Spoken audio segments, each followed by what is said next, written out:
All righty. Let me know when you guys can hear me.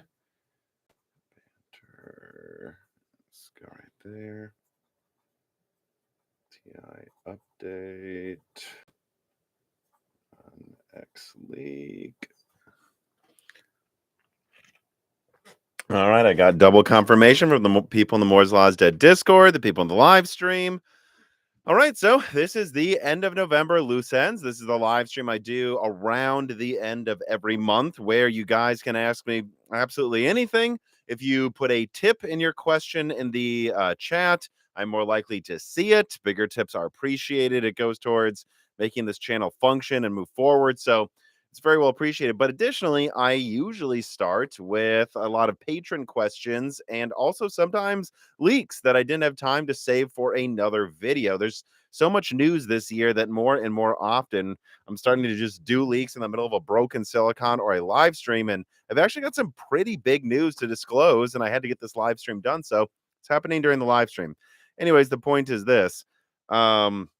If you have a question, put it in the live chat now. I will get to it as soon as possible. But I'm going to open this up with a couple of the leaks that were in the title of the live stream. So let me put down a timestamp here. Someone asked, where's the whiteboard? It's down there moving things around in preparation for next year. But yeah, let's get to the 4070 Ti. So I just put out a video that's doing pretty well. I wasn't sure how well it would do because I feel like I don't know about you guys, but I can feel people just kind of starting to tune out for the holidays, and it happens every year. It was actually kind of worrisome the first year, like 2019, that I was doing this. But over time, I've come to just accept that if you're going to take vacations as someone who's on YouTube, you should do it in the holiday season because that's when everybody's sleeping off cake, turkey, and meeting their families, anyways. But surprisingly to me, the 4070 video I put out actually got a decent amount of views. So there is clearly, I read correctly on the forums, a lot of interest in mid-range Lovelace and I'm sure RDNA 3 products. And as often happens when I put out a leak, especially one that's like right after a holiday, sometimes some of my sources that were kind of hibernating see that I put out a leak and sent me some more information. And that happened here. So like I said in the video, whatever they launch first, whether they call it a 4070 or 4070 Ti, NVIDIA is calling it the 4070 Ti. Seen it in writing. 4070 Ti is the plan. It plans to come out January 5th. It should have reviews the day before on January 4th, and they're going to announce it at the very beginning of the year. To be entirely honest with you guys, AIBs and reviewers are both mad about this. If you're a reviewer and you just got done with New Year's Eve, you have like 2 days to benchmark the 4070 Ti. So reviewers aren't happy. And AIBs aren't happy because, I mean, it's just the worst week of the year to ship things. And you have to pay taxes the previous year. You have to worry about working hard over the holiday season. Right? Think about that too, whether it's taxes or not. You've got a lot of people that now have to like make sure things are going well over the Christmas season and then try to get them on shelves at the beginning of January. Basically, it seems like NVIDIA held the release of an 8104 product until the very last minute. But eventually, as I've reported, they have all of this lovely stock in warehouses. Eventually, they need to get rid of some of this stock. So, yeah, that's what they're doing. I guess they're doing it at the beginning of January.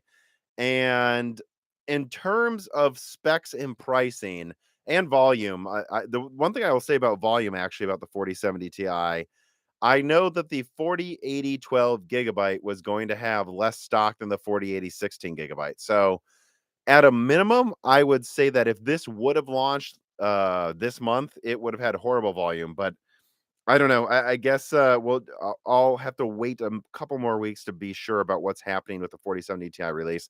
All this really depends on how much Ampere stock is left, as this will compete with the top Ampere products that are still on the market right now.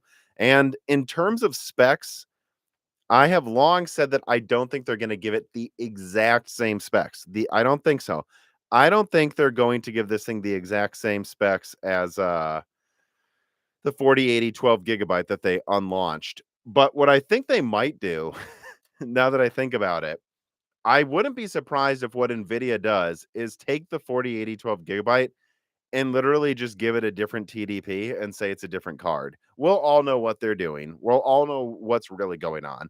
But if Nvidia gave it the exact same specs as the 4080 12 GB, then they'd have to admit they tried to pull a fast one on everybody. And frankly, they were pushing that card harder than it needed to be anyways. So if they are going to give it a lower price, which I think we know they are, than $900, then I think they have to give it a lower TDP so the board cost can be cheaper. So what I would expect out of the 4070 Ti that comes out January 5th is something that is about 95% the performance of the 4080 12 GB. I expect it to be between 220 to 275 watts in TDP. I expect it to either have the entire die enabled, which is 80 104, or for them to disable the minimum amount of SMs. I don't know, right? Because I'm not an engineer that works on this, but there's always a different number that makes sense to be the minimum. I don't know if it's like 1, 2, or 4 SMs with this one. My suspicion would be 2 SMs, which would be what, 256 CUDA cores. So that's what I would expect. They'll disable the minimum amount of SMs, maybe no SMs, and then they're going to clock it like slightly lower at a lower TDP and pretend that it isn't the 4080 12 GB. And then I guess the last thing to say about it is pricing. Look, guys, it's not going to be below $600, I don't think. They're calling it the TI for a reason. The 3070 Ti was 600. And more importantly, I leaked with my NVIDIA Ultimate Play video that the RTX 3080, at least in 2020, had trouble profiting below $600. That meant at $700, AIBs had a slim profit margin, or some of them had almost none. And if they marked it up, which they did, most 3080s, even at launch, were about $800, $900. That's when they could get to the profit margins NVIDIA usually liked. So that was the 3080 was, what was it, like 600, but it was heavily disabled, like 600 millimeter square die, if I remember correctly, and with 10 gigabytes of RAM and a pretty elaborate board. So if you think about the 4070 Ti, which is almost a rebranded 4080 12 GB, this thing has a smaller die, but the silicon costs more per millimeter squared. So I expect the silicon cost to be somewhere around between the 3070 and the 3080's silicon cost, with it being closer to the 3080 than the 3070. In terms of power consumption, I expect it to be a bit more than the 3070, meaning the board cost isn't going to be, you know, I don't think it's going to be as elaborate as the top cards in the Lovelace lineup, but I don't think it's going to have a cheap board cost. So if you have board costs and silicon between 3070 and 3080, I don't think there's like for that reason alone, I don't think the 4070 Ti is going to cost below $600.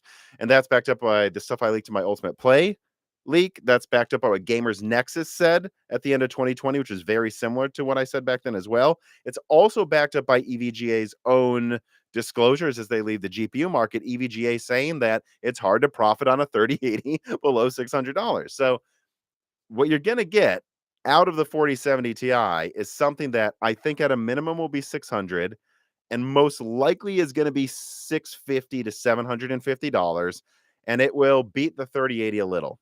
That's what it's going to be. It's going to be like I've already guessed $700, like a $700 3080 12 GB that uses less energy.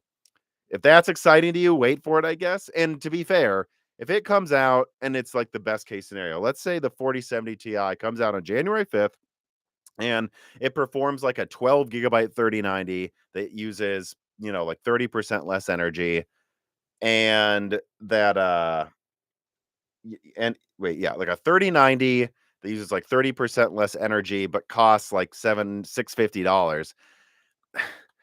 I would recommend that over a $700 3080, of course. But the fact is, if you're waiting for that, you're basically hoping to get something that costs more than a used 3080 now, that's slightly stronger than a used 3080 now. So that's where I came from in that video saying don't wait for the 4070 or 4070 Ti.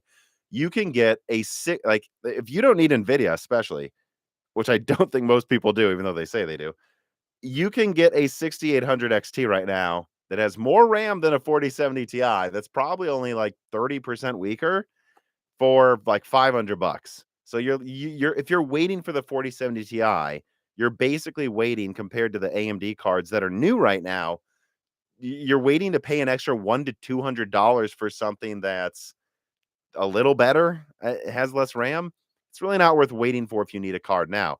Obviously, I will make a final decision when the card's actually out, when reviews are actually out. And yeah, I would choose a $700 4080 12 gigabyte slash 4070 Ti over an $800 or $900 3090. I would trade the RAM for lower power and newer features. I would, but I wouldn't wait to basically get what you can get now for less money. I just wouldn't wait for that. So that's where I was coming from on that. I wanted to reconfirm that. Now, let me get to the much newer information here. The Ryzen leaks, which is what most of you are probably here for. Remember to hit the like buttons, everybody. I see we're at 700 people now. Please hit the like button. Let's get through this though. Ryzen non-X. So I'm just going to go through this step by step to make sure I hit all the points for this leak since I don't have any on-screen pop-ups. But AMD is right now subsidizing the cost to be lower. I'm not going to say exactly how much it is, like what the margins are at right now, but the lower costs you're seeing on AMD.com, on Amazon.com, at various retailers across Europe that I've also spoken to. AMD is basically paying for that like $100 discount out of pocket right now. And that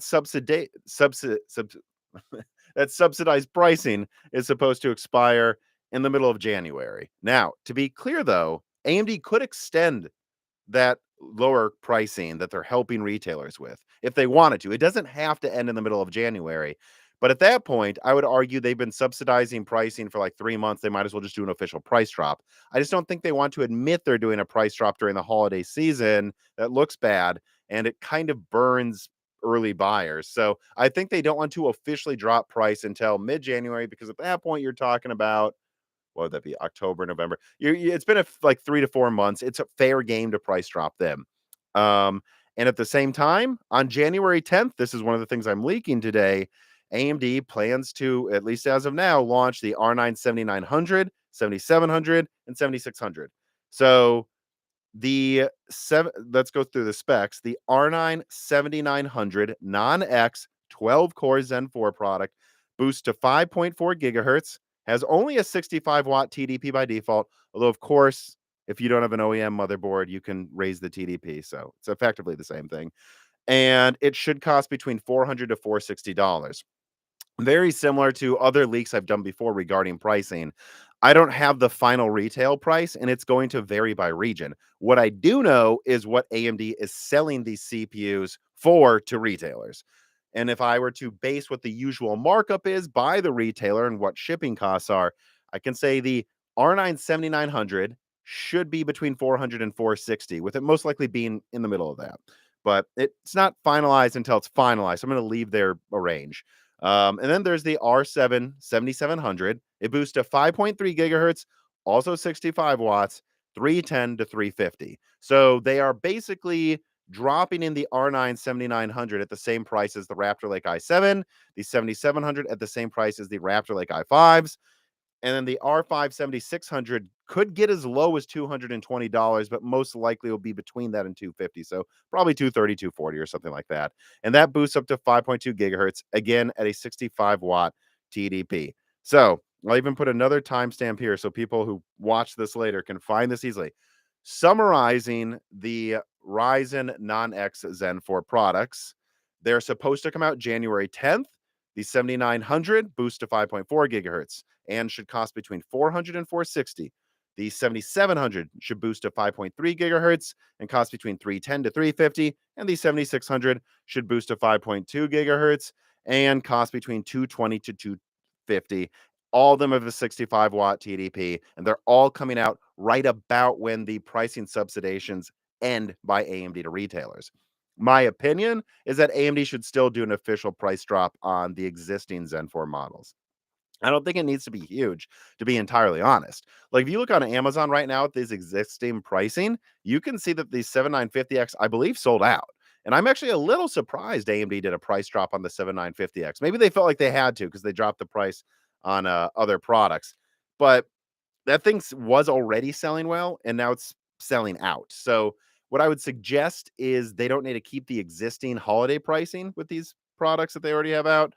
If I was AMD, I would put the 7950X at 600, the 7900X at 480, the 7700X at 380, and the 7600X at 280 to correspond with, like, a 430 7900, a 340-ish 7700, and a, I don't know, 240 $250 7600.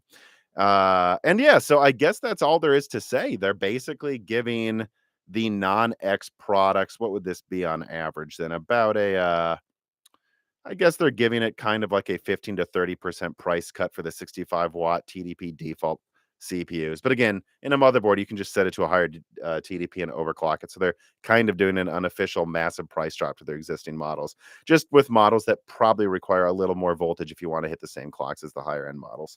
And that is that. And I guess the last thing I'd really say about this, um, what are my opinions? I mean, look, you guys got to understand that when you launch a product in quarter four, that the motherboards usually cost more because they're required to use air shipping. The products that are going to arrive in quarter one right now, that are products that launched last year, by the time they come out, right, in 2023, they'll have launched in 2022.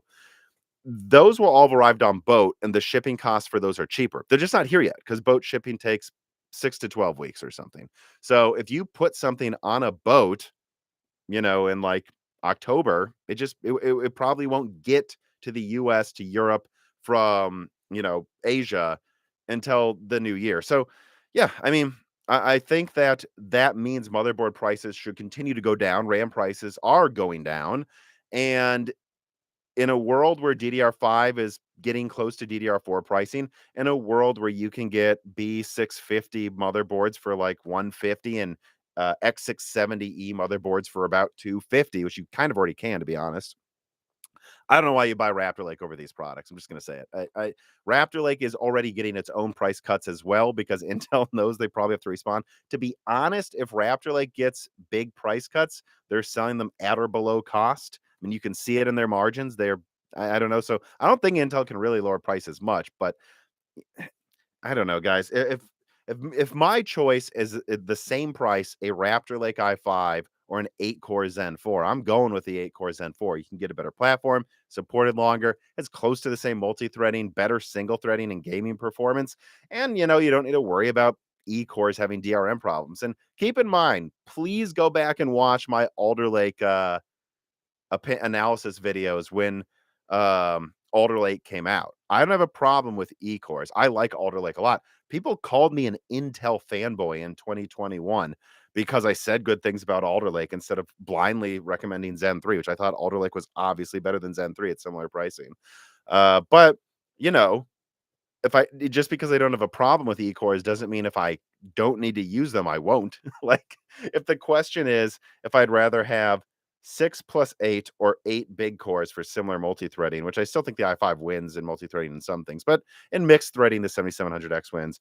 If I can get the same multi-threading performance with only big cores, I'm going to choose the big cores. And what AMD's kind of doing with their pricing is getting close to that with a better platform. So, yeah, if this really does come out at this pricing on January 10th, AMD, if AMD doesn't change, course, I think they've really got a winner here with Zen 4. And this should be also right when they announce Zen 4 X3D. So, yeah, that is my leak from this, my 2 leaks for today. I'm going to start getting into some of the questions.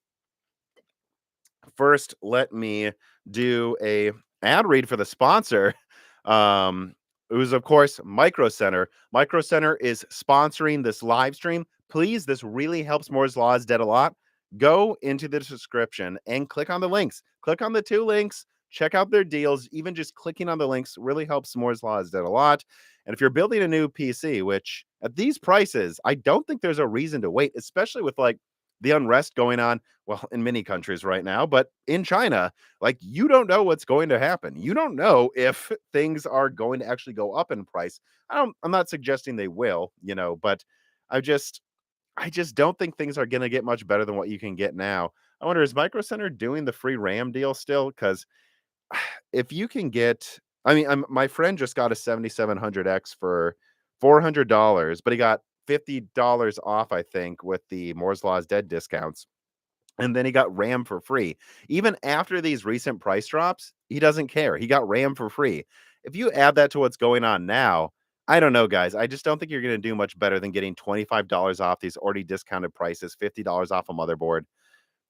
Now's the time to build. I honestly think so. It really is. The only people that should be waiting for Zen 4 X3D are people that don't even really need to upgrade anyways. Because what are you waiting for? Like you're basically waiting to get 250 frames a second instead of 200. Okay. But you understand if you wait for Zen 4 X3D or Meteor Lake, you could also be waiting for Arrow Lake after that and Zen 5. So I don't know. I think now is a great time to build if you buy the right products. Obviously, some of them like the 4080 are stupid and no one wants it, but check out those links in the description. Check out Micro Center. Make sure they know Moore's Law is dead sent you. That really helps the channel a lot. And it is my honest to God advice that now is a good time to build. And so I'm glad that they're sponsoring me.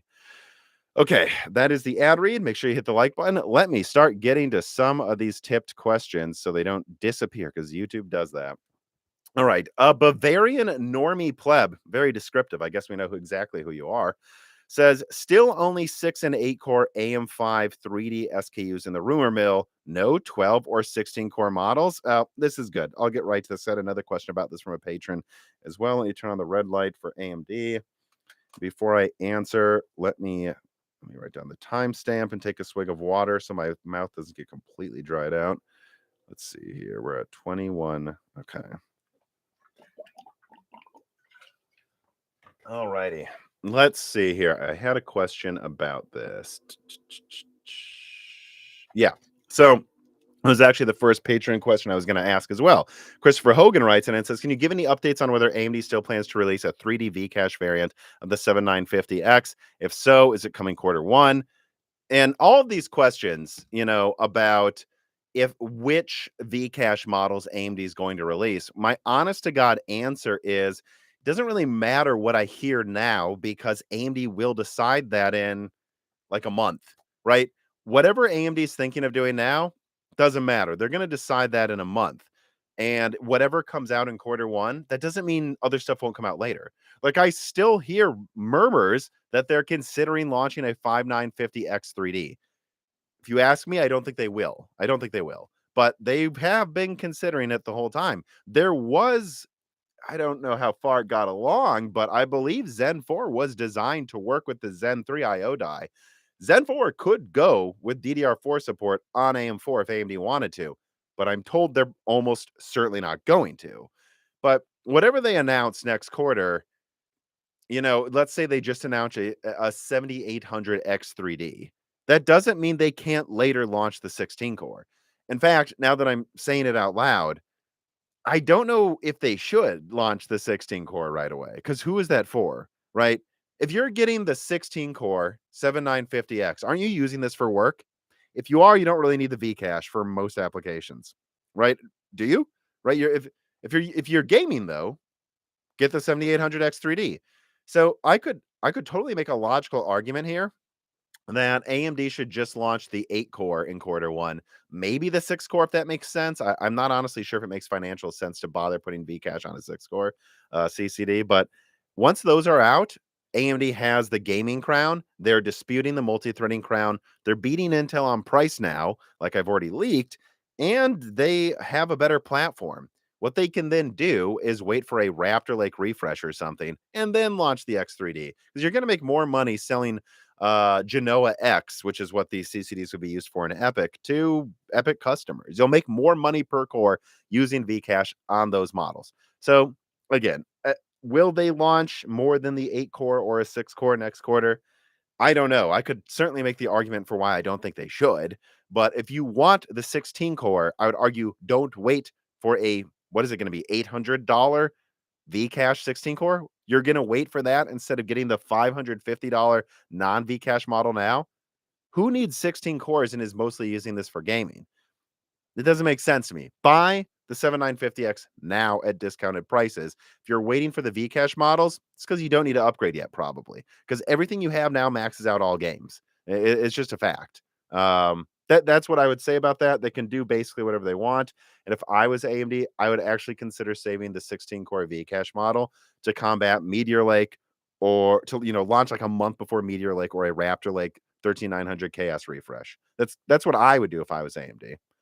Um, all right, let me go down here. Confused Council gives me a tip. Thank you for the tip, Confused Council. Let me keep going. Could you well, the iGPU gamer says, "Can you call Reesie?" No, guys. I put an update out on the Discord, Patreon, and the YouTube channel.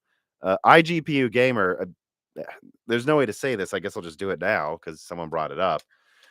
Reesie died of cancer 2 weeks ago or a week ago. So yeah, no, I'm sorry, guys. It sucks, but I cannot. But she lived a good life. She had a great life. You'll still see her appearing in ads over the next few couple months here and there. I'm already like fostering a dog, already looking to get a dog. I didn't want to rush into it, but I just didn't want to miss the perfect dog if one popped up. But no, unfortunately, cancer got Reese. But she lived twice as long as they said she would, and she lived a very long life in general. And well, I hope you can tell in the ads she really liked helping out guys. So, all right, let me move on from that somber note to well, Leet Bongmaster, which feels so weird talking about something sad from someone who's named Bongmaster. But the Bongmaster himself says, "Rest in peace, Reese. Thanks for continuing to pump out content. Remember your family's past. I love dogs like my kids. Keep up the great work, Tom." I mean, the fact is, I do this because I enjoy it, guys, and I definitely unplugged during Thanksgiving. I mean, what this has been such a crazy year of news. I've been pumping out like 4 pieces of content a week, and then I just stopped for a week for a reason, But the show goes on. I like doing my job, and I took the time off I needed to. And I'd also say, I guess I should just put a timestamp here at a certain point, right? For Reese. I will say this too. The one good thing about cancer is that it at least gives you time to prepare, right? Like, so she got diagnosed, I think, I want to say June, if I remember right. I really don't. Around June or May. No, I think it was June, if I remember right. And they said she had a few months to live. She managed to last like, what is that then? Like, yeah, she managed to last about 6 months. So, and I had 6 months to know it was probably going to go. So I was ready for it, though. I guess is what I'm saying too. Although I certainly was sad for a while there, and still think of her every day. All right, moving on. None00 writes in. Okay, here's a Zen question again. A lot of Zen questions today. I guess no surprise considering we're talking about it in the title. Zen 5 release. It's kind of relates to what I was saying earlier too. So this is a good one to answer. None00 writes in and says, "When is Zen 5 slated for release? Can I hold off upgrading from my 5950X?" Probably, even if you're waiting for Zen 6. I was thinking of getting a 7950X. My Obsidian Corsair 1000D is too heavy to carry. Oh, so I see. You want to do a rebuild anyways, right? And because you want to do a rebuild, you're like, might as well get a new CPU. Yeah, I mean, I think that comes down to you remembering this is a hobby. If you want to make a portable build now, do it now because you want to do it now. And if you do, the 7950X is really cheap, so don't feel bad getting that. But Zen 4 X3D isn't even out yet, guys. So uh, I think the original plan for Zen 5 was they wanted to try to get it out like December next year, but my current understanding is it comes out like Q2 2024, I think. I have to honestly recheck my last leak to remember, but at a minimum, what I would say is if it matters, be prepared at least to wait till Q2 2024. Yeah, 2024. Did I say 23? I meant 24. So that's over a year from now. It's going to be around a year and a half from now, a year to a year and a half from now when Zen 5 comes out. And I think it's going to be a big update. I think it's going to be bigger than Zen 4. And, Zen 4 is bigger than Zen 3. So it'll probably be a Zen 2 like generation of just boom, which makes sense, right? Zen 4 is the first product, kind of like a bridge generation to AM5. The follow up to Zen 4 is Zen 5, and that aligns with Zen 2, right? It's kind of like a new arc. Zen 4 sets it up just like Zen 1 set it up. Zen 2 disaggregated into chiplets. Zen 5 is going to disaggregate into a new method of doing chiplets, I think, or it's going to at least do more radical things than Zen 4 did. And then Zen 6 is going to try to kind of master the architecture, like Zen 3 mastered the weaknesses in the Zen 2 architecture. So it's a big one. It's going to be a cool one. If you don't need to upgrade now, then wait. It's going to be a big deal. But if you do, Zen 4 is pretty cheap and you'll be able to upgrade to Zen 5 or Zen 6. There's always something new around the corner. I will say I just got a 5950X because I had to rearrange a bunch of stuff in my case to put a 4090 in it because it's enormous.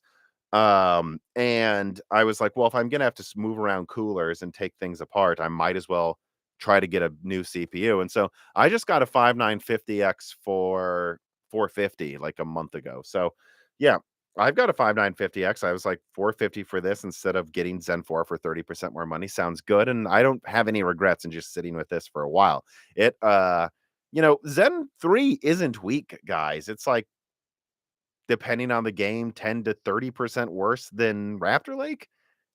Eh, is that really a big deal? I don't think it is. I mean, like what did I point out in one of my videos? Like if you're using a Raptor Lake i5 with DDR4, you're as close to i9 performance as you are to Zen 3 5950X performance. These things aren't, I don't know what you're doing with your 5950X where it's so slow you need to upgrade is kind of what I'm saying then, in other words. All right, kind of dragging on that one a little bit.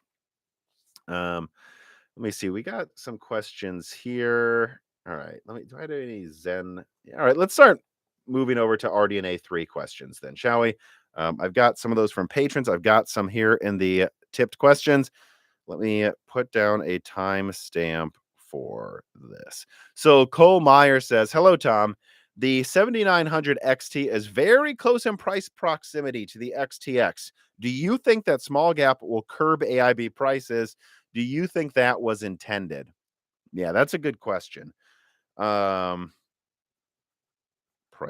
So I think that we're starting to see companies make this sort of a decision more and more.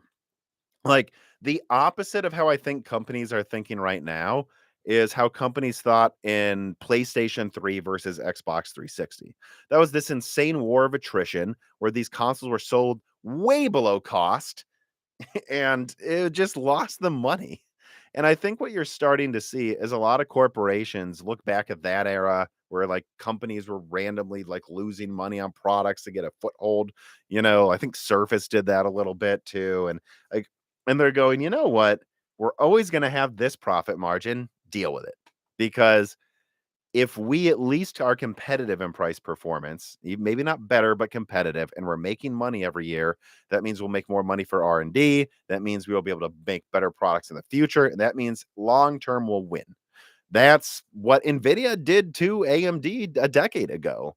AMD had more market share than NVIDIA, or Radeon, I should say, had more market share than NVIDIA. I think they got to almost 60% during the HD 4000 era and the HD 5000 era. And they even took the crown with the HD 5000 series for a little bit, for half a year. So what AMD did with the 4870 is they said, we're going to launch something that's 90%. This is actually a very good comparison to RDNA 3, by the way. They launched the 4870, which is like 90% as good as the GTX 280. And they said, all right, it's 90% as good and it's going to be 75% the cost. It's like $400. And then they did something nuts. They had the 4850 for half the price or something, I think, of the 260. Because I think the GTX 260 was $600. Oh, no, wait, what was that? I forgot. But basically what they did is they had something that was 90% as good as NVIDIA's best for like, I think 2/3 the price. And then they had something like 10% weaker than that for half the price of the competition. $300 for that level of performance back then, it was crazy. And AMD took 60% market share. They did. And NVIDIA kept 40% and made double the margins. Yep. Then NVIDIA got more money with the next gen and got to 45% market share. And then they got to 50% market share. And they were making twice as much money on each card. And over time, NVIDIA had the R&D, and you design architectures about 4 years ahead of time. Boom, Maxwell crushes AMD. The market goes away. And NVIDIA just takes it with Maxwell.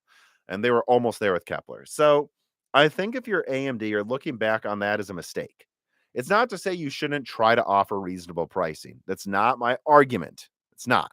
And remember, I'm speaking from the perspective of the company right now. That doesn't mean that's what I want. I want every graphics card to be $50. Okay. That's not my art. Well, Yeah, or whatever, free. I'd like them to be free. But I'm telling you why AMD might not do this, because they don't want to get into a situation like they got into where they actually had better products and more market share, and it didn't matter because Nvidia was making more money and then eventually could just afford to make better stuff, full stop, because they had spent more research in it. I think what AMD's looking at is at $1,000, RDNA 3 costs a little more to make than RDNA 2, but not crazy more. So $1,000, there were already good margins in the 6900 XT. It's fine. We'll keep the 7900 XTX, which, to be fair, I do think should be called the 7900 XT. I think the XTX thing's stupid. That is my opinion. Just call it the 7900 XT, AMD. Come on. If you don't want to call the other card the 7800 XT, then call it the 7850 XT. I don't care what you do, but calling it XTX, I think it's dumb. Um, and I think if they were making a ton of product and knew they could take market share, they would have put it at $800. But I think what they're realizing is Nvidia right now has 70 to 80% of the GPU market. I think it might be 80 or 75%. And at that much market share, to take market share, you have to make twice as many GPUs as you did before. And I don't think they're ready to do that. Again, from what I'm hearing, they're going to ship a lot of RDNA 3, more than RDNA 2. So that's exciting. But keep in mind, they'd have to sell 2, 3 times as many cards as they did last gen to even get to like 40, 30% market share. So I think the way they've priced it is they've got 4 gigabytes less of RAM. The board cost is a little less. The cooler cost is a little less. They're basically pricing the 7900 XT the difference that it costs to make it. Honestly, that's what I think they're doing. At most, that's the difference in the cost to make it. And they know it does cost more with 20 gigabytes and such than like the 6800 XT. So I think the lowest they would have gone with that is $800, but they're like, we're going to make it 900 because it really does cost not much less to make than the 7900 XTX. And that's what they're doing. And they were scared to call it the 7800 XT. My opinion, AMD should have just manned up and called it the 7800 XT, even if it's $900. Why not? It's couldn't look any dumber than the 4080 anyway. So that's what I think AMD should have did, and that's why they're pricing it that close. Now, to your question, Cole, about will that curb AIB pricing?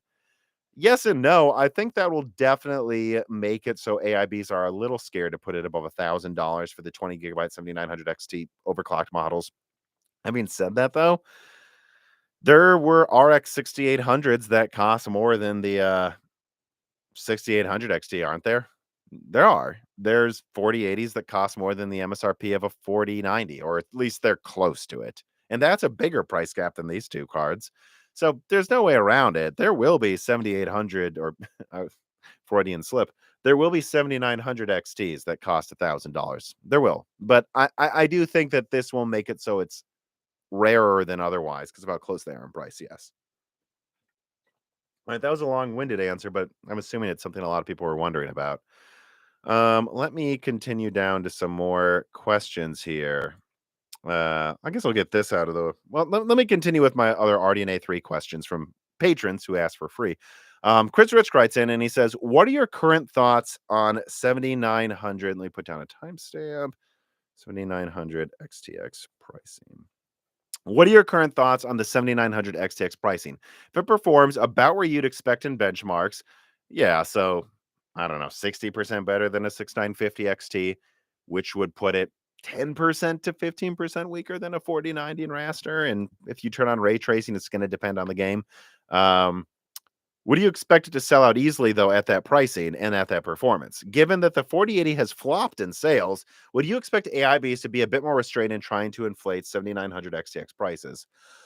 I think they'll definitely be more restrained. I think a lot of AIBs are going to be scared to sell the 7900 XTX for more than 1200 because they've already seen what happens. The 4080 didn't sell at 1200. So I think they're going to go, well, this is better than the 4080, but we better try not to go over 1200. And the only cards well, I shouldn't say that because AIBs try tons of dumb stuff all the time, but I would expect, hopefully, that the only cards you see above $1,200 are the ones that really go for it, like a Sapphire Toxic that trades blows with a 4090. That's what that's going to come down to, though.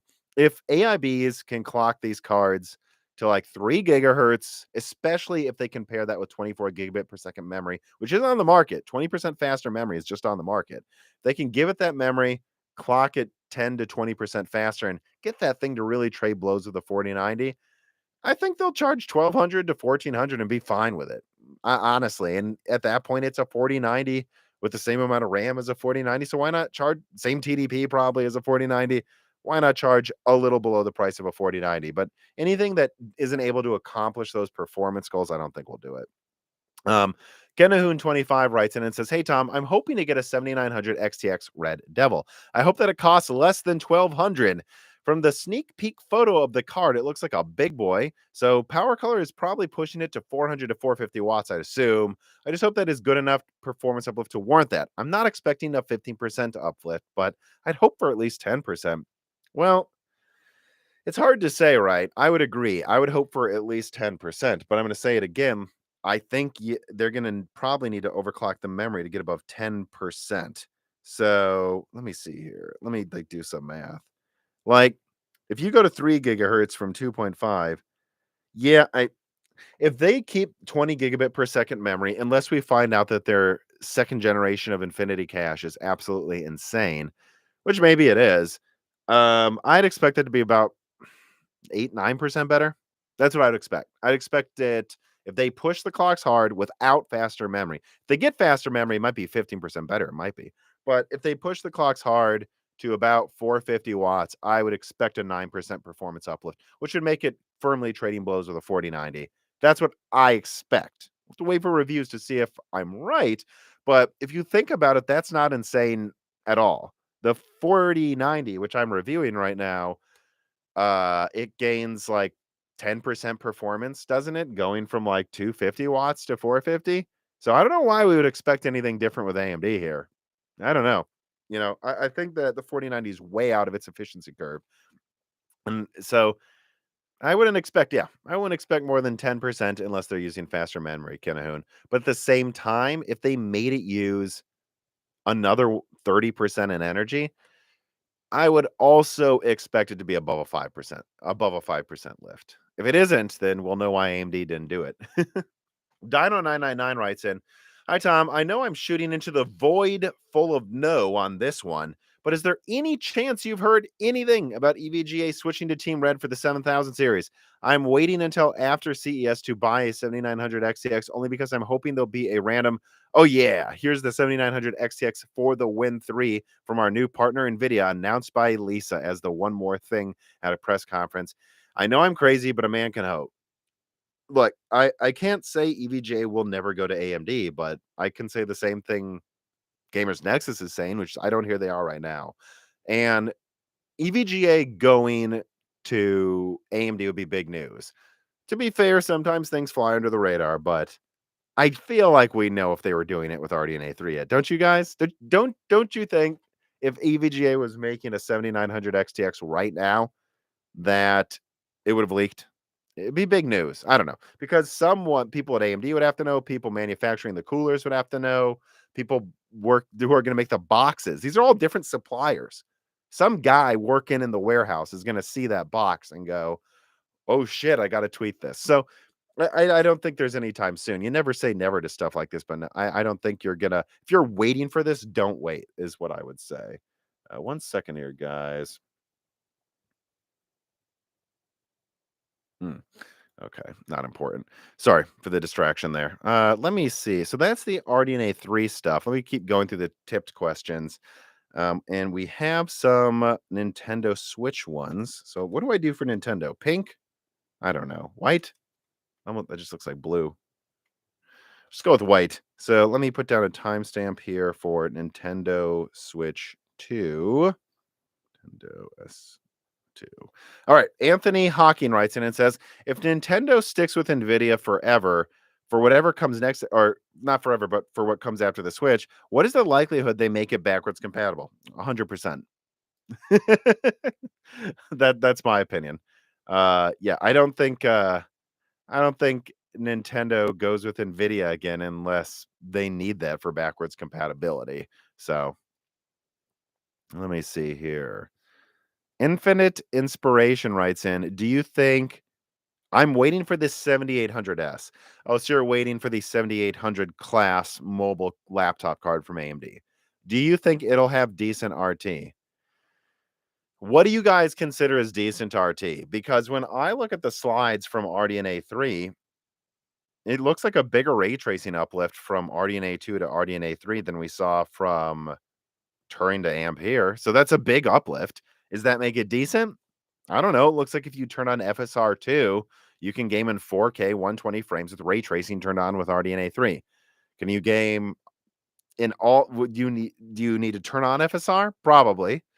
I think that's decent ray tracing. Now, will the 7800S have decent ray tracing? Well, it depends on the game, right? Like, let me think of these games here. Like, which ones have I played? Like, I can play Metro Exodus. I have a RX 6700 right here, and it kind of works 1080p medium fine in Metro Exodus. Actually, 1440p medium. With an RTX 3050, which most people would say isn't a ray tracing card, when I turned on DLSS performance mode, I could actually game, I think, 4K high in Metro Exodus Enhanced with my GTX 3050 back there. So you'd be surprised what games that have ray tracing work well. Will it run Cyberpunk well? No. Well, Cyberpunk runs like shit. So surprise. It runs like shit on everything. Like the latency is so bad that DLSS 3 has not that bad of a latency increase, but that's because the engine's garbage. Like like anyone can crank up the settings. What's impressive is if you can run the game well without tanking frame rate. Anyone can crank up the settings, and they cranked it up and it runs terrible. Meanwhile, I can play Metro Exodus in 4K with DLSS on and medium settings or high with a 3050. So I think it's just so open to interpretation what decent ray tracing means. I've seen some people say the 4090 isn't good enough, and I've seen other people say, you know, what like you can do good ray tracing on low end cards. So it's really up for interpretation. The one thing I want to look up to answer your question though is what are the specs of the 6800S? Just to compare it to RDNA 3. Right, so this uses Navi 23, right? Yeah, 23. 128-bit, 32 megabytes of infinity cache. Is it the full die? It is the full die.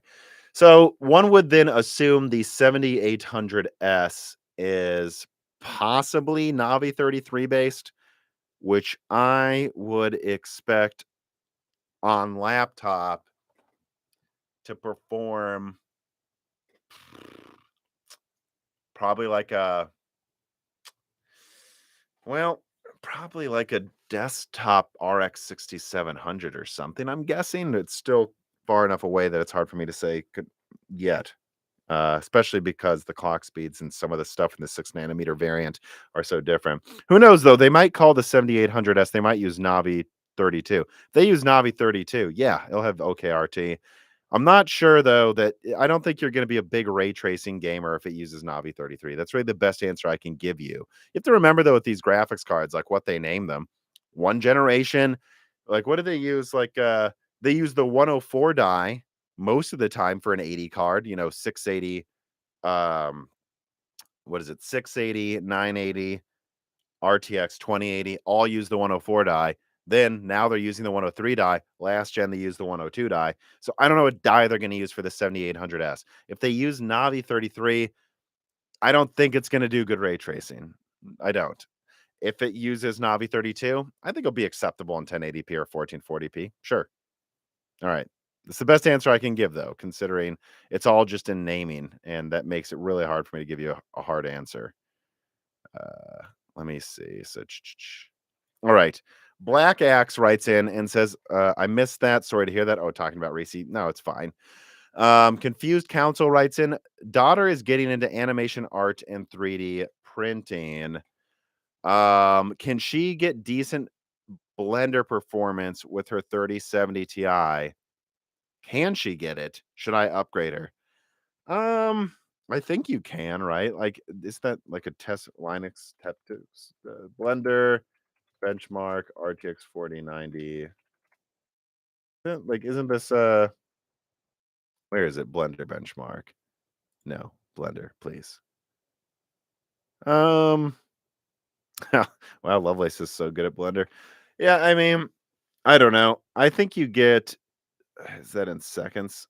Samples per minute. Oh, here is what I'm looking for. Um, yeah, Yeah, the 3070 Ti is fine in Blender. The only thing I don't know because I don't use Blender is how much VRAM you need. But I'm looking at benchmarks here. I think this 3070 Ti is certainly good enough for someone getting into it. Yeah, I do. As long as it has enough VRAM. And if you were going to upgrade, it'd probably be I don't know because AMD is getting better, but they're not really there on that one. Well, no, AMD's pretty good at this though too, aren't they? Sorry, guys. Just looking here. Yeah, so I'd say don't worry about it. 3070 Ti works fine. If you upgrade, it should be because you got a good deal on something. iGPU Gamer Rights Sim says, sorry for the previous super chat. I didn't know what happened with Reesie. RIP friend. Had more than 5 dogs pass, so I feel your pain. Yeah, well, I come from a dog family too, so I am as used to it as you can be. All right, let's see here. Got another question. Oh, good. Hit the like button, everybody. We got almost 1,200 people watching. We don't even have 600 likes. Please hit the like button. Let's see. FSR 3. This will be a good one. Timestamp 5053. Okay. All right. Aqua7625 writes in, I'm curious if you've heard anything about FSR 3. Has AMD been working on it for a while, or is it purely a panic reaction to DLSS 3? The funny thing is I haven't asked anyone about this. I don't want to say I don't care, but I don't care that much. I think the dolly painting frames that DLSS 3 gives you are kind of stupid for most games. Like even if it is improved drastically, and I want to be clear, I think there's things they can do to improve this. Like they've got so many drawbacks right now. I don't see why you can't use NVIDIA Reflex to throw out many more of the frames and thus improve latency so that it's maybe slightly better latency than native, even if you're doubling the frame rate. But even if you do that, and even if you remove a lot of the artifacts, I still feel like this is going to be something that is only useful in like 10% of games. Now, in 10% of games, it's a really cool feature. I'm not one of those people that thinks DLSS 3 will always be useless. I think over time, this will be something that's really actually used a lot, especially on laptops to save energy, but it's just not ready. Um, and so I haven't asked about it. Is it a panic reaction to DLSS 3? It's hard to say. You'd be surprised how many times some of my NVIDIA leaks came from someone at AMD. Like they have people who are paid to follow what NVIDIA is doing. Um, but I don't think it's as hard as you might think because, I mean, when did FSR come out? When is FSR 1 release date? When did that first one come out? Wasn't that I believe it was mid no, I remember. It was, like, early to mid it's, like, late end of quarter 2 2020, right? Or 2021. And, DLSS had been out, but DLSS had sucked until the previous year, so I wouldn't bet on FSR 3 being ready until mid next year. I kind of expect a similar release cadence to what happened with RDNA 2. RDNA 2 came out, AMD realized they definitely need a competitor to DLSS 2. They'd probably already been working on FSR before RDNA 2 came out, and then it came out in the middle of 2021. So I expect FSR 3 to come out maybe middle of 2023. But I haven't asked anyone about it. All right, that's enough rambling. I feel like I took too long to answer that one. um Big, tall, lanky dude writes in a lot of descriptive names today. Is it reasonable to assume efficiency at high demand implies similar efficiency at low demand? No. Do you know of anyone that tests low draw efficiency? No, I think Der Bauer does a lot of good testing on this. Low usage efficiency. Like I can tell you about some cards that have bad low power efficiency. Arc, bad. Very bad idle efficiency. Vega actually had excellent idle efficiency. A lot of people overlooked that Vega 64 and 56 and the Radeon 7 for a couple reasons. It had really good low clock boosting algorithms. Also, Vega was using a node 14 nanometer that was more so meant for mobile. So at lower clocks, it was tuned well to be efficient there. And then it also, and this is the biggest factor, had HBM. HBM used way less energy. So if you were idling, the HBM pulled less power. So yeah, all I can say is there's a good reason. that Lovelace has good low power draw. It's using a crazy cutting edge node that frankly is on dies that are way too big.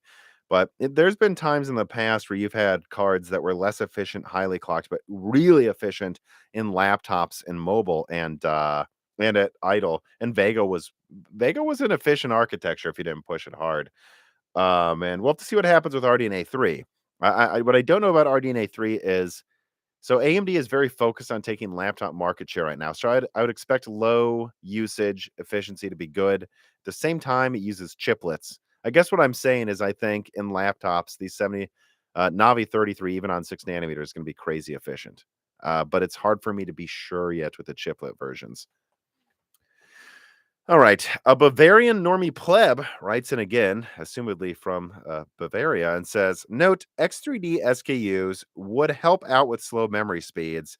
So if you got cheap DDR5, you could justify maybe 128 gigabytes. So baby's first workstation users that got also game would like these very much. And that's a fair point, but I don't think the X3D chips are going to be free, and a 7950 X3D is probably going to cost 20-30% more than the non-X3D version. So hundreds of dollars, probably could just pay the extra $50 for the RAM to be faster, huh? That's all I'm saying. Or if it's 128 gigabytes, the extra, I don't know, $200. But let's see here. Gonter Odim writes in, and dim is spelled like dims for RAM sticks, DIMM. And he says, What's going on with RDNA 3 APUs? I have to wonder if it's not in AMD's interest to drag their feet on since they supply console makers to not compete with another segment of their business. No, no, no, no, no. RDNA 3 APUs. I'll put this down here for this timestamp as well. No, there's nothing like that going on. Phoenix comes out in January. It's going to use RDNA 3. No, there's no issues here, guys. RDNA 3 APUs are coming out quickly. Like RDNA 3 isn't out yet. So when you say what's going on with RDNA 3 APUs, what's going on with any RDNA 3? It's not freaking out yet. Phoenix is going to launch like 1 month after after the 7900 XTX. So no, I don't think they're dragging their feet at all. Well, this is a fun one. Let me see. MS Squared 135 writes in and says, What is your favorite tech moment this year? Well, the 4080 not selling well is one of them. Um, I don't know. It's all of it's kind of gone off about where I expected. I guess this isn't really, I don't know if it's favorite is the right way to put it, but I felt very vindicated that Lovelace turned out the performance level I expected. There were so many people either doubting that NVIDIA could bring a 50% performance increase, or most likely, for some reason, people got it in their heads that NVIDIA was going to quadruple performance. And duh, they didn't. And I actually saw a comment on my YouTube channel last night. It was, if you want to look it up, guys, it's the like a Lovelace N4X video. That was one where I didn't really use any sources and I just analyzed the publicly available information from TSMC. And I said, guys, there's no way Lovelace is like much over double the performance of Ampere, but there's also no way it's worse than like 70% better. That's what happened, So I guess my favorite tech moment was just seeing that I'm not freaking crazy because I mean, I swear I was just getting gaslit every day. Like this guy's doubting Nvidia. Of course they can triple performance, and it's like, how? With what technology? The silicon can't do that. But yeah, so I don't know. I'd say something like that, or seeing the 4080 actually not sell well, because sometimes it just feels like everything sells no matter how good or bad, good or bad it is. All right. Jay Bulba writes in and he says, Hello, Tom. When it comes to VR, are NVIDIA AMD drivers just as good, or is anyone clearly better than the other? I've heard that Alchemist works terribly in VR, but kind of works terribly at everything. So I don't know if that's that much of a thing. Also, does it make sense to start benchmarking for VR as the market slowly grows? It makes sense for some people, and there are channels that do that. To be honest, I've been mostly using Nvidia for the past couple years, and that's when I got a Quest 2. So all I can say is Nvidia works fine for VR. In terms of AMD, though, I don't hear any bad things. So I think you're kind of fine either way. Just find the benchmarks. All right, let me see here. Let's see. All right, let me get to some of these patron questions that I haven't gotten to yet. Actually, I got to get to the 4080 ones because that was in the title as well. But keep the tipped questions coming. I will answer them. But let me put down a time stamp here for, which is right on the 1 hour mark for RTX 4080 sales is a price drop coming. And I do actually have a lot I want to say about this coming. So I actually might be able to get a 4080 for testing right next to RDNA 3, so that'll be cool. But I'll tell you what, if I wasn't able to loan a 4080, I sure as heck wouldn't be buying one. A lot of people aren't. Let me see here. Let's get into these questions. Bfish writes in, and he says, I have a question. If you've heard anything from sources on NVIDIA's oversupply issues, well, yeah, all the time. It's what a lot of people just won't stop talking about.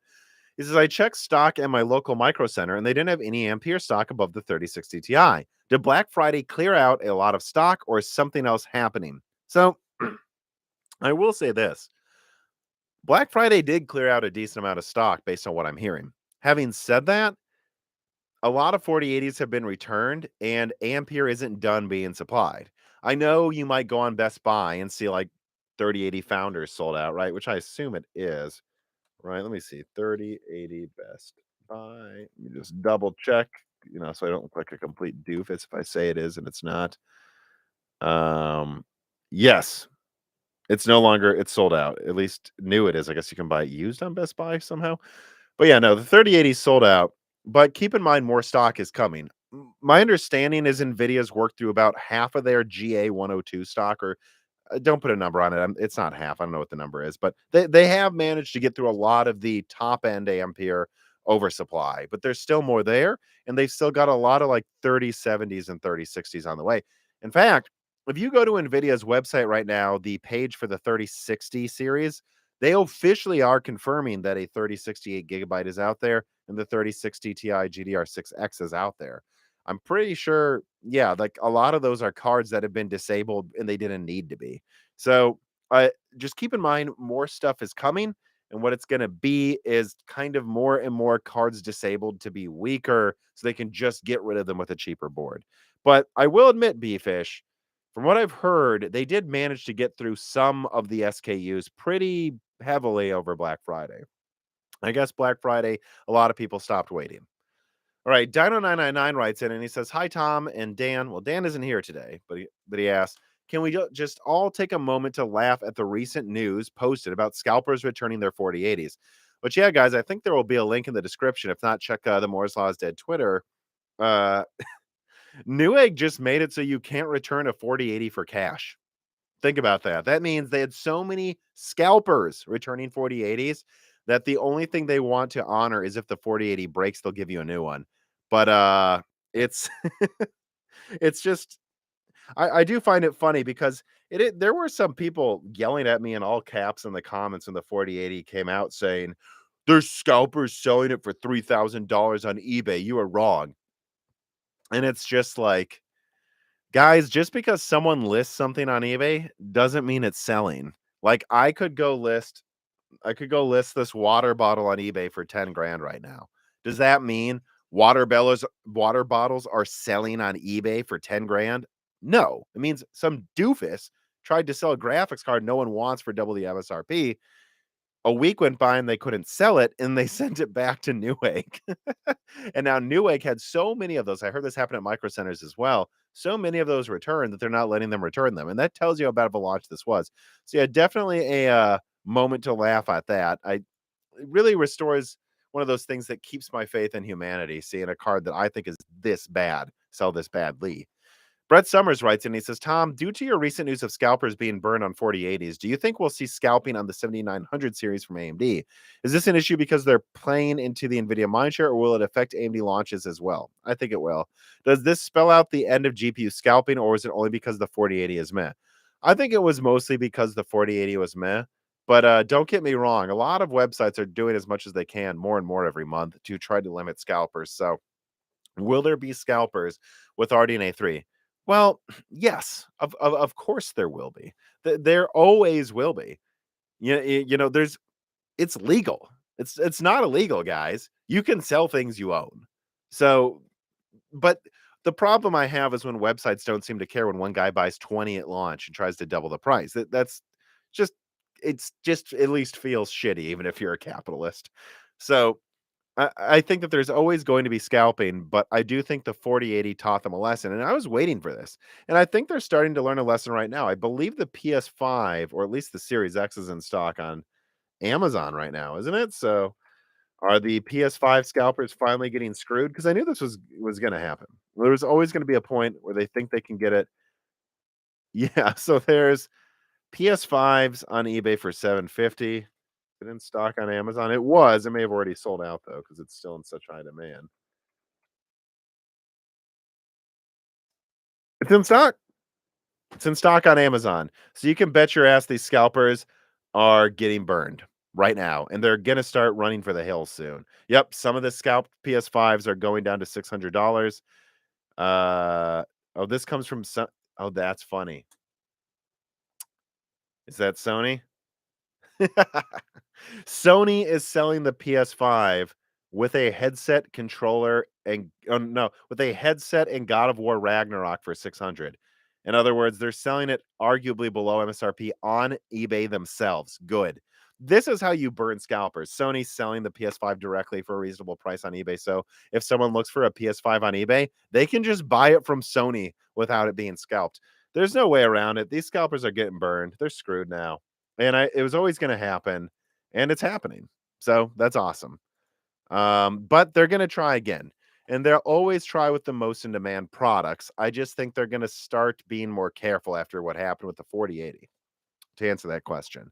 All right, Doomberry writes in, with the re-release of the 4080 or the 4070 Ti now being hinted at, could you please reiterate the BOM cost and expected price for this card? Oh, I think I already answered that, Doomberry, in the beginning with my 4070 Ti update. I already said what I think the cost is. I believe the 4070 Ti was called the 4080 12 gigabyte is going to have a bit lower TDP so that they can use the 2 slot cooler easily that I've leaked for the 4070. So it'll use that 4070 cooler. I'm almost 100% sure. Uh, and then that means they're using a cooler that probably costs about the same as a 3080's cooler. They're using a board that's a little less. They're using about silicon that costs a little less, meaning anyone who tells you, EVGA said they couldn't profit on 3080 below 600. Actually, I think they said 700. I just don't believe them. Is this thing's gonna have to cost at least 600, I think. So that is what it is. Joseph Kelly writes in and he says, "Hi Tom, I've seen rumors on price cuts for the 4080." I guess I'll put the timestamp here because I've already been talking. 4080 price drop, and then I'll just call this sales supply. Okay. So Joseph Kelly writes in and says, "Hi, Tom. I've seen rumors on price cuts for the 4080. If there's any information you could share about that, please do it. Without price cuts on the 4080 and the pricing on the 4070 Ti being anything remotely good, I just don't see NVIDIA being able to sell them at any volume in the near future because of the current market and especially because RDNA 3 is coming out. Thanks for the great work." Yeah. All right. Thank you for the question. Thanks for supporting us on Patreon, Joseph Kelly. What I would say is this: it's hard for me to see it's hard for me to see Nvidia easily doing a price drop. It's just especially this soon. But and Nvidia hates doing price drops. Look how they're like still look how long it took them to drop the price on Ampere. But at the same time, I think the 4080 is selling so bad, they may have to eat their ego on this one because there's just no way around it. I think the 4070 Ti will probably cost 700, 650 to 750, and they'd want to do it at least 700. And 750, frankly, is where it should be relative to the 4080. And I did a video on it. If you go back and look at the pricing gap between a 4070 and a 4080, even a 70 Ti and the 80, I just can't see. I can't see them selling it for less than 600 is half the price of the 4080. So I would suggest even if they make it 600, they probably should just do a price drop on the 4080 16 gigabyte. Now, if I was Nvidia, the thing I don't know is how long they think they need to wait to price drop, right? AMD can do a price drop on Zen 4 in January if they want to. I'm not sure they will, but they can because it's been like 3 or 4 months since Zen 4 came out. Electronics getting a price drop 3 to 4 months after they come out is normal. Like, remember, the shortages we're seeing right now, the pandemic shortages, this isn't how things always work. It's totally reasonable to assume an electronic, whether it's a console, a graphics card, once the shortages are gone, get price drops half a year after launch or something. The problem is the 4080 just came out. So I don't know if Nvidia would want to wait till January, till February. They haven't shipped almost any of them. But eventually, I think they're going to have to do a price drop by the middle of next year. And if I was Nvidia, and I don't know what the lowest prices they could accept, but I would suggest the 4080 probably costs. I mean, I think they can make good profits at 800, $900. So if I was Nvidia, I would price the 4080 16 gig at 949. At 949, you can argue it's $50 more than the 4080 12 gigabyte was going to be. And at $950, it is in between the price of the 7900 XTX and the 7900 XT.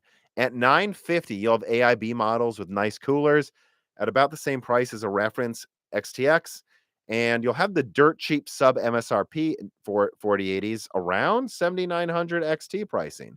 That's what I would do. I would sandwich the 4080 between the 7900 XT and the XTX, and then I'd launch the 4070 Ti, which is probably going to be 20 to 40%, 20 to 35% weaker than the 7900 XTX.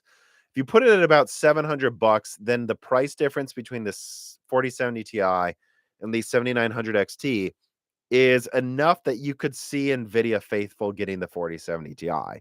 Because yes, the 7900 XT is stronger.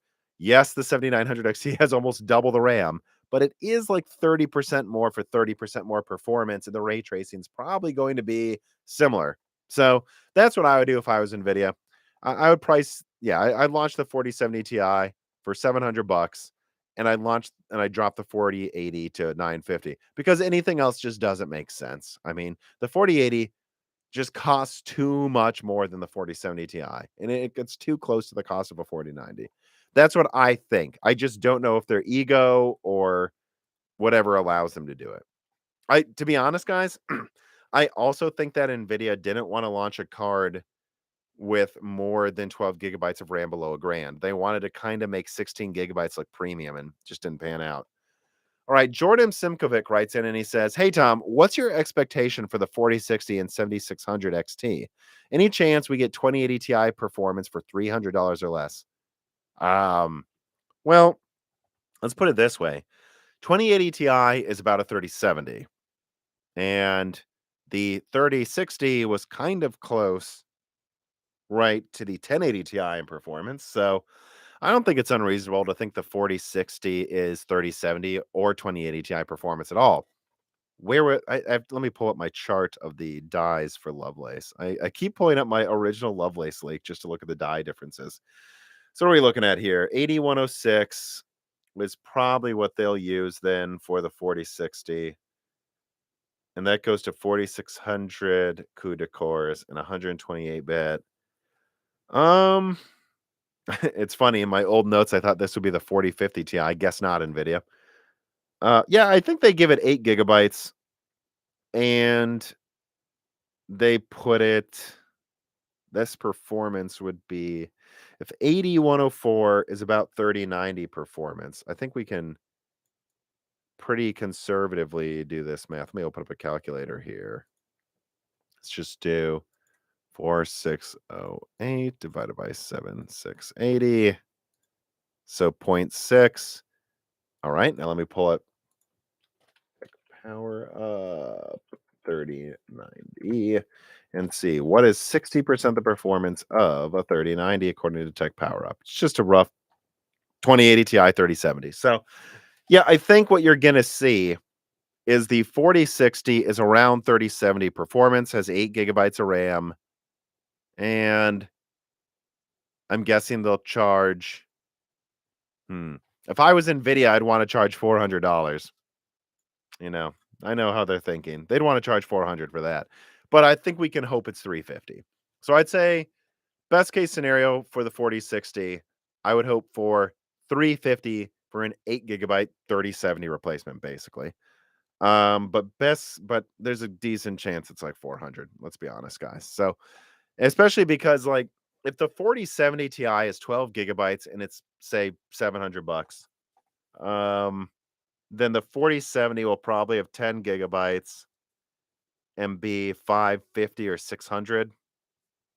And then that means you'll have a 4060 Ti, maybe based on that die. Although honestly, they might even use, I don't know. Yeah, I think they'd want 400 for the 4060, and I think it's basically just going to be a 3070. This is why I'm saying don't wait for like mid-range Lovelace. It's like you're basically waiting. Just go get a 3070 now, guys. $400. Don't wait. Or better yet, get a $330 6700, which is right here, or almost $300. Here you go, guys. Right here. 10 gigabyte card. It's about 3060 Ti performance, maybe a little weaker, depending on the resolution. Only uses 170 watts, almost $300. Are you really going to wait a year to get 20% more performance and less RAM for more money? I'm not. I wouldn't wait. Why would you wait? It's stupid. We know what's going on with Lovelace pricing. It's not worth waiting for in the mid range. This is a high end generation designed to be expensive. All right, let me move on to some of these tipped questions that have popped up here. Remember, hit the like button, everybody.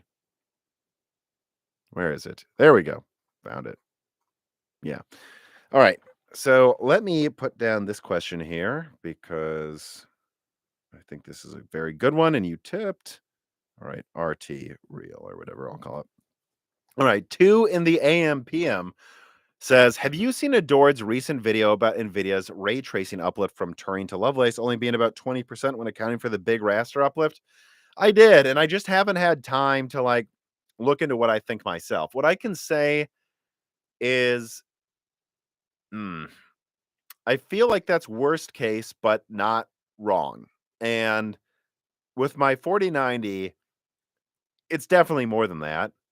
Um, like I think what I'm finding is compared to my 3090, my 4090 is like 80% better in raster games.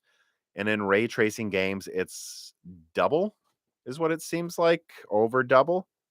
So that would be more like a 20% uplift minimum from Ampere to Lovelace alone. And in Minecraft RTX, it's way bigger. It's like, yeah, it's over double. It's like 2.5 times the 3090 or something. So, or at least, yeah, it's double. So I don't know. I have seen it. I would just need to break it down myself, and I don't have the time to right now. But I don't dispute it. I don't dispute what Adored said. I just think it's kind of a worst case look at it. But it is. Yeah, I will say this too.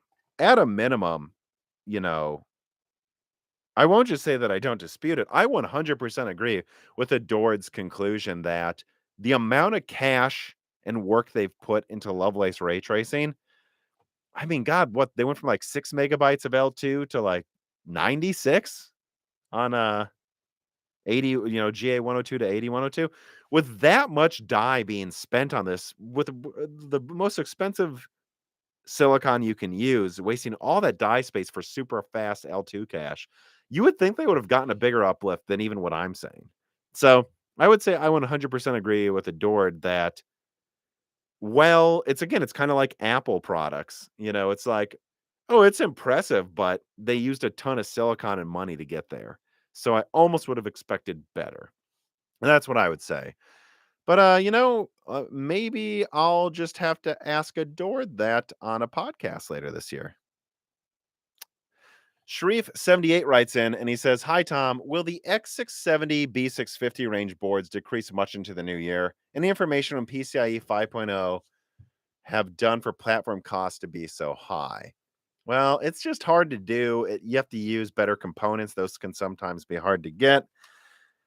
Look, all I will say about X670 and B650, is I do think prices will continue to go down. I've already covered that, in my opinion, actually, earlier in the podcast. I said boat shipping will make it cheaper. And I think you're gonna get X670E boards for below 300 relatively easily in 3 months. You'll get X670E boards below 200 easily. You already can sometimes. You'll get B650E boards for around 200 to 150. That's the problem is B650E kind of competes with X670. If you want more IO, you go X670. If you want less IO but faster and more compact, you go B650E. And I think you'll get B650 boards for 150 or less, yeah, within 3 months. So that's what I would expect in terms of the exact cost of PCIe 5.0. Oh, I don't know, guys. If I was being honest, it probably adds 10 to 20 bucks at most. But, it is what it is. And they tend to use a bunch of other crap too with that. So let me see here. Malarius85 writes in, how do you estimate TSMC's prices for NVIDIA AMD for manufacturing chips? Is the 4N node significantly more expensive than 5N? No. Well, it wouldn't be for AMD, but AMD is in the close partner tier with TSMC up there with Apple now. So AMD gets better pricing than Nvidia. And TSMC has been pissed off by Nvidia multiple times in the past decade. So they're happy probably to charge more to Nvidia because they know they have the money and they don't see Nvidia objectively as that reliable of a buyer when they just jumped to Samsung and made them bid against each other. So, you know, if I were I don't want to put a number on it, but I think AMD is getting a better price. Oh, that would be the foster dog right there that just walked around. Let me see here. All right, let me continue. So I guess at that point, the cat's out of the bag. I might want to introduce you guys to the dog I am 99% getting. Screw it. She was just on camera. Let's put down a timestamp and show you. Jessie, come here. Up. Come on. Come here. Up. Come up here. Come here. Let me grab you. No. She doesn't. She's still a puppy, so she doesn't know what I want her to do. But yeah, no, it's funny. My girlfriend found this dog on Pet Finder. We went to see her, and I actually think she's a border collie German Shepherd. So yes, she's scary smart. She almost can open doors already, and she's really, really good. It took her 2 days to be potty trained, and it took her a day to learn sit, shake, and lay down. So I wanted a smart dog that is, frankly, a bit of a stubborn goofball.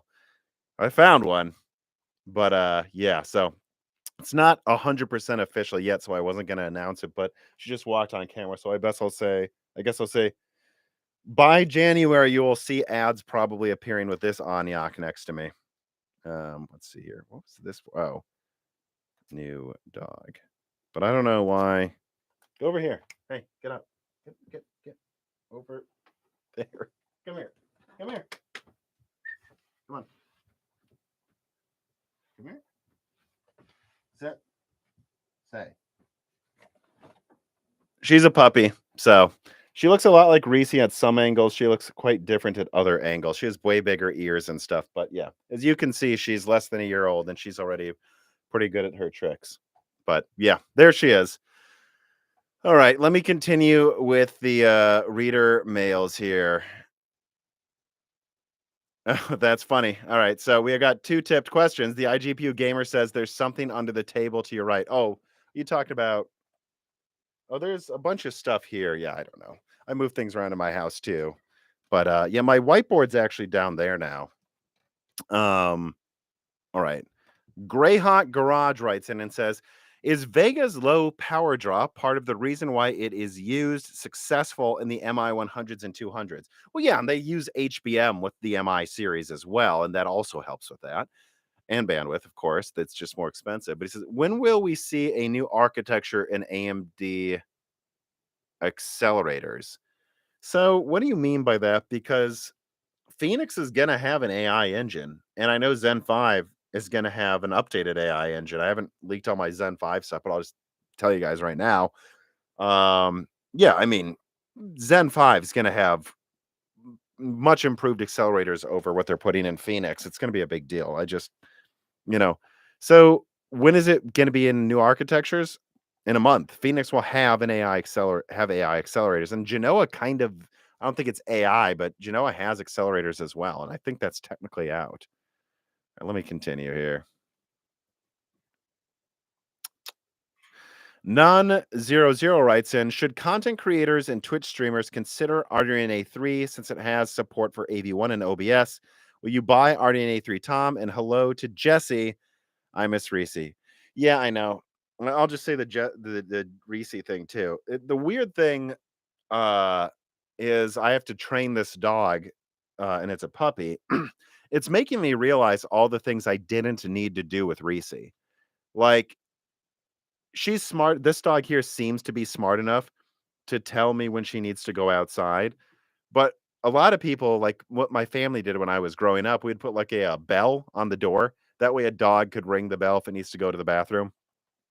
I never needed that with Reese because she would tell me when she needs to go to the bathroom by like sitting next to me and putting her paw on me. And she never went inside once, ever, ever. She could hold it for a day. It just makes me realize, like, no matter how smart Jessie ends up being, Reese really was just an incredible dog. I can't think of a better dog to have too after I graduated college that needed zero training and took care of herself all day. But now I have a house with a backyard, so it's easier. But man, Reese was smart. I'll miss her too. But your question was, should Twitch streamers consider RDNA 3? Yeah, I mean, and it looks like it has really good AV1 performance. So we're gonna have to see. I think I've got a 4080 on the way. I'm gonna benchmark that. Hopefully, I can get my 4090 and 4080 and ARC and 6710 gigabyte reviews out before RDNA 3. Probably not. Maybe I'll do 4080 versus 7900 XTX. That's what I'll probably do because they cost about the same as of now. And I would just say that right now RDNA 3 isn't out. So I can't tell content creators to get it.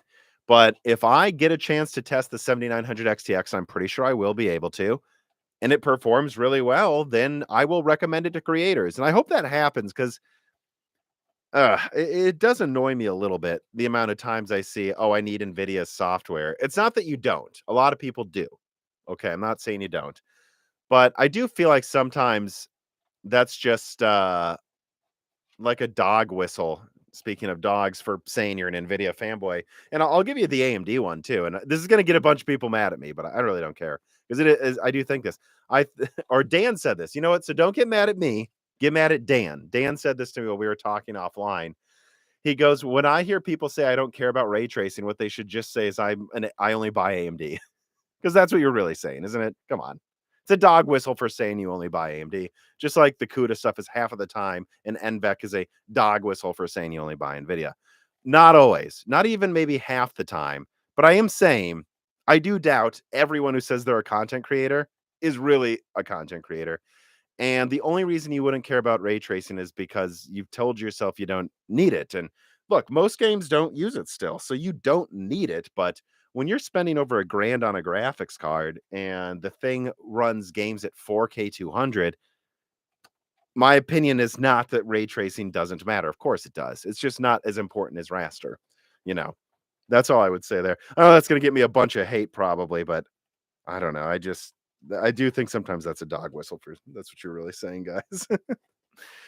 All right, let me see here. So I think I'm through that. All right.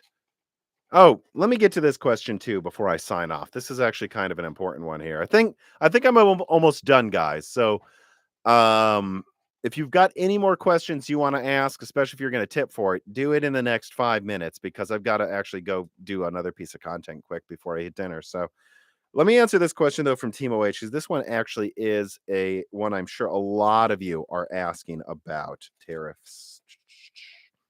Okay. Team OH writes in, thank you for supporting us on Patreon. And he says, any comments on US import tariff exemptions ending the 31st of December, i.e., they added a 25% tax from China for GPUs and other PC components. Have they moved production manufacturing at 90% away from China, or will this cause a bump in January pricing? So I asked a couple people about this, about the whole Chinese tariffs in January thing. And I got The two answers I got, one from a source said that it's going to be a notable deal, but this person wasn't ready to make any broad declarations on how many products will be affected by this. Another source actually talked a lot more though and told me that honestly, guys, more products than you think are already affected by tariffs right now. Like a lot of companies have just found it easier to make it in China despite the tariffs because that's where their base is, that's where their workers are, and that's, where the hubs to ship it out are. So, what I was told is more graphics cards have the tariffs now than you'd think because of whether they need to get a component from a specific part of China or they weren't able to avoid it. Not all of them. There were a couple GPU manufacturers that avoided it, but it was a couple, not all of them. And so what I would say is uh in January, some AIBs will have higher prices, but most of them will already be unaffected and they've probably mostly already priced it in. Does that make sense? It's priced in. So they're making extra profits now. They'll just make less next year, but they've already kind of accounted for it and done what they had to get around it. Like this isn't a thing where they're just boom, things cost more.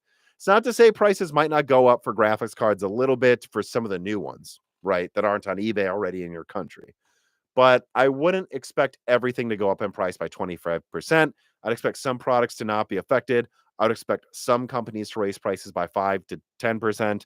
And then I'd expect that to have a bit of a ripple effect, right? If one AIB raises prices 10%, the others are probably going to say, oh, I can get away with charging a little more as well. So I would expect maybe prices on graphics card to go up a little bit, but I wouldn't bet on how much and assume it's going to be always. Okay. All right. Nico writes in and says, when will 4090s be available to get and how hard will they be to get? I'm considering getting a 7900 XTX. Should I wait for the 4090? I haven't reviewed the 7900 XTX yet. Wait for 4090. I'll put that down here as well. But my gut answer is don't wait. If the 7900 XTX is in stock at $1,000, even below 1100, no, I would just get that over a 4090. It uses you could at least the same amount or less energy. 4090 is actually pretty dang efficient. It should have been a 350-watt card in my opinion, but it uses at least the same or maybe a little less energy than a 4090. We'll have to see how it turns out, in the reviews. And its performance is going to be at least 80% as good. I think 90%. I think it's going to trade blows. There will be games where the 7900 XTX beats the 4090. If you turn on ray tracing, maybe it loses by 20%. There will be games like Portal RTX, and like the Minecraft RTX where it loses by more than that. But for the price, it's not the same price. Like if it's in stock, get it over the 4090. That's my advice. All right, let's see here. The iGPU gamer. Final question of the day, probably. I'm looking to buy a new GPU on eBay for around $500. What should I do for what should I look out for and what are the things to remember?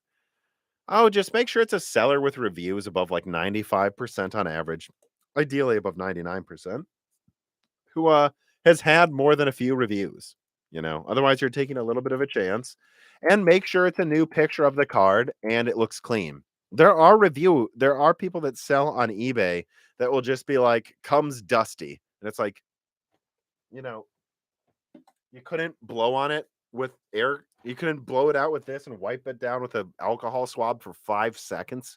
Like, so when you see an eBay person selling and the card looks dusty, that's a red flag for me. Not because I'm saying the card necessarily won't work and you can't clean it yourself. What that tells me is they couldn't even be bothered to spend. When I sell a card on Craigslist, I'll spend 5 minutes cleaning it up. So that's my advice overall.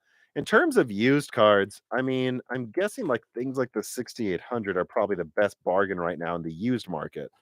Yeah. So if you have a, I mean, guys, this is why wait for the 4070 Ti. The 6800 16 gigabyte is like $400 on eBay. Okay, wait to spend double the money for like 30% more performance and less RAM. You just don't wait. Come on, guys. And 60, what about 1600 XT? Let's see, what do you get that for? Because those are really the cards that are the what you want to go for here. Yeah, here's a 6800 XT for under 500. Yeah. I would get a new 6800 XT though, actually, because the new ones are about 550 as well. So I wouldn't get a used 6800 XT for 500 if the new one's a similar price. 6800s though tend to be a little more expensive new, but used the 6800s are about 400. So that's kind of my go-to recommendation there. That's interesting though. Let me see what the 6900 XT is then. 900 XT, not as good as I would have thought. Maybe they're selling out. I think a lot of these are starting to sell out, guys. I think people are realizing that waiting for the 4070 is stupid. Um, the 3080 can be a good deal though, every now and then used still. Yeah, so if you have a $500 budget, oh, there's the blower version of a 3080 for 600. I had one of those. Um, yeah, so I mean, I look for like a $550 used 3080. Or a $400 6800. That's what I would be looking for on eBay right now. I also think there's sometimes bulk 3060 deals that are crazy. Yeah, so the 3060s three oh 3060 Ti, that's the other one that I want to tell you guys about. I on eBay, I've seen used 3060 Ti founders for $330. So that's the same price I got the 6710 gigabyte over here new. I would lean towards getting AMD on that one because it's new and it has more RAM, and it's like what, 10% weaker in performance. I would get the new 6700, but if you need Nvidia, 300 bucks for a used 3060 Ti, that's good. It's a good deal. Oh, that guy's selling it for 1,000. Yeah, they're 330. 3060 Ti's are about 330 used. 350, 325. That's my advice down there. 3060 Ti, 6800, 3080. Those are the cards I would be looking for used on eBay today. It changes every week though, because some of them sell out, some of them go up. The 3090 is about 800, which is what I got it for. Yeah, or just honestly, I'd say go for the 3090 for 800. You're getting a 4070 Ti that has double the RAM early. That's what a 3090 is. So if you can get a 3090 for under 800, I just get that as well, as long as it's in good condition. Yeah. All right, I think I got one more tipped question here. I don't want to miss it. A Karsh Aditya writes and says, I was able to grab a toxic 6900 XT for $770. Yeah. So there you go. You're getting a 4070 with more RAM now. Is it worth it to return it on RDNA 3 launch for a toxic 7900 XTX? I don't think the toxic is going to be ready at launch. I think it's going to be mostly reference cards for RDNA 3 at launch. It says Plague Tale Requiem performance hit on PC. I'm questioning myself about this decision. Well, you game at 1440p 120. I don't know, man. It'd be like if I was thinking of returning my 4090 for like a Titan, which I might have something to link about that soon. When my 4090 easily maxes out 4K 120. Now, you're not on 4K, you're 1440p 120, but you have a weaker card than me, 6900 XT. I'm sorry, doesn't the 6900 XT just destroy 1440p? So you're asking, you got a card for 770. I think I think the 7900 XT will be 70% stronger than your card because it's 60% better than 6950 XT. So if I multiply 1.7 by 770, you get to $1,300. Okay, so it is better price performance if you were to get a 7900 XTX. So, I don't know. Here's how I would put it. If on launch day you are able to get a 7900 XTX for a grand and you can still sell your 6900 XTX for at least 700, then yeah, I'd pay the extra $300 for like double the ray tracing performance and 70% more RT. I would. Um, but the question is if you wait, if you'll still be able to sell your card for that price. And I have my doubts, but yeah, I would say you got a decent deal, but the 7900 XTX is priced way more aggressively than Lovelace. All right, shopping advice. All righty. All right, is that it? I think I'm gonna have to call it quits there because I do have something else to get done. Don't worry, the other patron questions that were submitted will be answered on the next Die Shrink. If you're a patron, which remember, patrons get access to a Die Shrink. Die Shrink comes out tomorrow, only for patrons. It's an exclusive podcast, and no ads are on it. We do that every 2 weeks, and then you also get to all this other stuff free. So, yep, the only thing I will say is thank you to everybody who watched. Thank you to the people who tipped. Thank you to the supporters of this channel. This may be the last live stream of the year. Maybe we'll do one more around New Year's Eve. Obviously, I'll do one at least in the first week of January, but otherwise, it's been a fantastic year. We've hit 150,000 subscribers, guys. And I can't wait to see if we can hit 200 next year. But double check that you're subscribed to the YouTube channel. Support us on Patreon if you can. Click the links in the description to show support as well for Micro Center, who supports Moore's Law is Dead. Hit the like button, and thanks for watching, everybody. I'll see you in the next piece of content.